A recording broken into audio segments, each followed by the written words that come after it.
Hey guys, today I'm going to talk about what I carry with me at all times. This is the stuff that is part of my bike basically.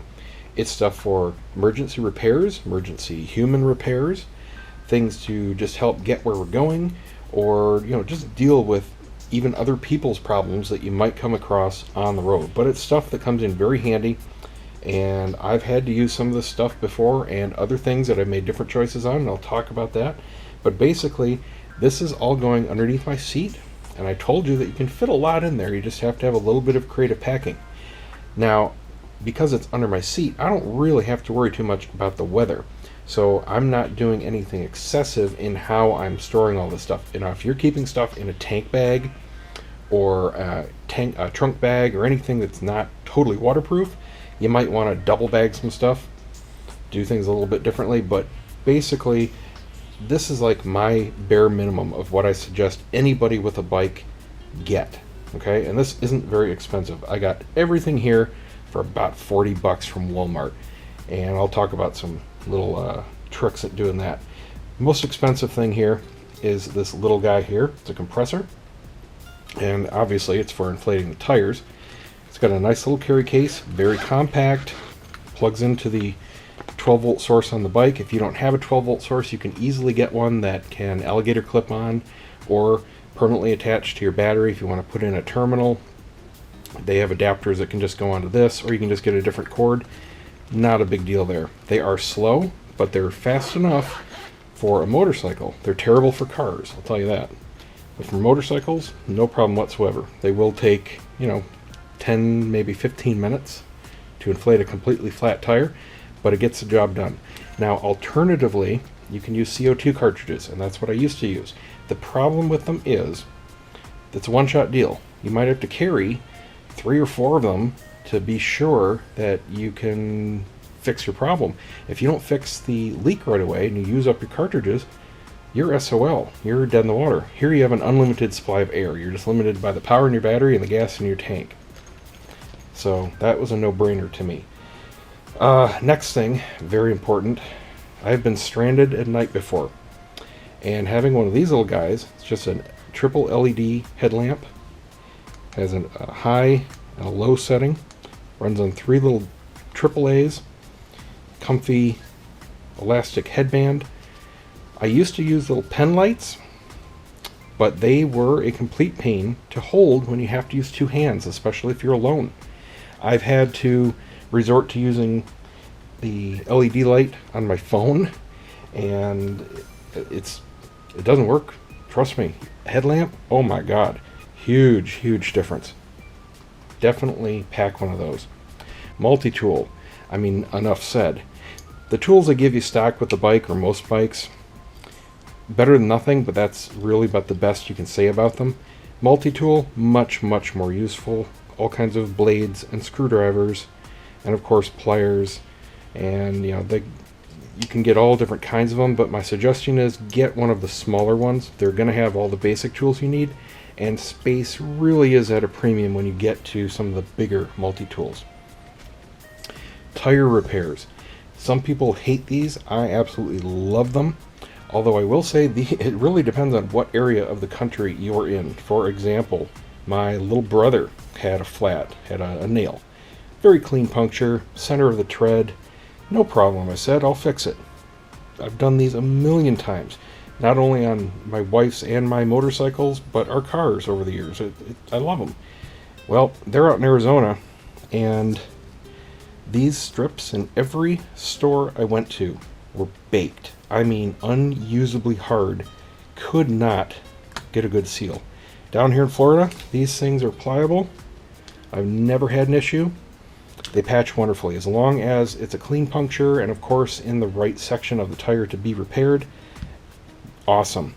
Now these, which is the insertion and rough up and puncture tool, they come in 2 flavors. Well, 3. Sometimes they'll have a separate tool for reaming and one for insertion with a special adapter here at the end. Get a combination, because you don't need to carry 2. Just get the combination one, and get the T-handle. Some are shaped like a screwdriver, straight handle. Total pain in the butt to use. You will wear out your hand. This is super easy because you have to really get it in there and ream out the hole. It takes a lot of power. And if you're trying to hold the handle like this, trust me, this is 10 times easier for the same price. So boom, there you go. Make sure you have a little container of the rubber cement. These 3 things are all you need. You'll see some kits bundled with just these, and those are meant for the people that kind of just need a refill. Make sure you get this. Either get a whole kit with all 3, or just buy this separately. Very cheap. Bungee cords. Just get yourself a big can if you don't have any already, like this. I mean, they come in handy, all different kinds of sizes, but I carry 2 big bungee cords. When you need to strap something down or hold something together, boom, there you go. Believe me, they come in handy when you need them. A few zip ties. Again, you just never know. They can not only repair things, but they can be an emergency tourniquet. You know, hopefully it's never needed, but it works really well. And then, of course, first aid. I got a little kit with all this stuff in it. You can find multiples. The basic kits are more than enough. We've got antibiotic cream, insect protection, sunscreen, burn cream, sting relief, a lot of antiseptic hand wipes, very important, an assortment of bandages, band-aids, butterflies. Basically, if you're broken, this is really going to help, or somebody else that you run into on the road. These definitely keep absolutely dry, no matter where you're storing them. Put them in a Ziploc, double bag them if you have to, especially if you're storing externally. Everything else, I put them in a tea towel. This is not only good for making sure things stay in place and quiet, but this can be handy for first aid. Like I said, if you need a tourniquet, this can be a good wrap. You can also wipe things up.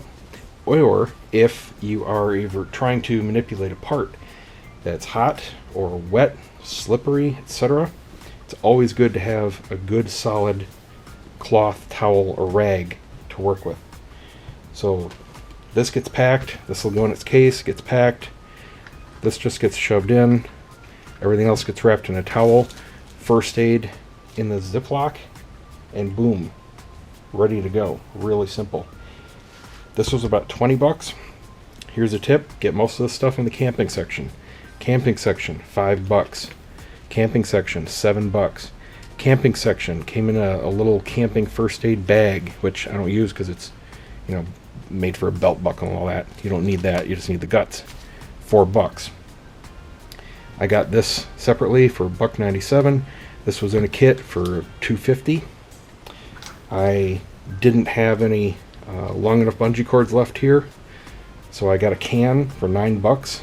But you know, if you want to just buy 1 or 2 bungee cords, you can save a little there. Same with the zip ties. I mean, you can get these in all different size containers. So dirt cheap.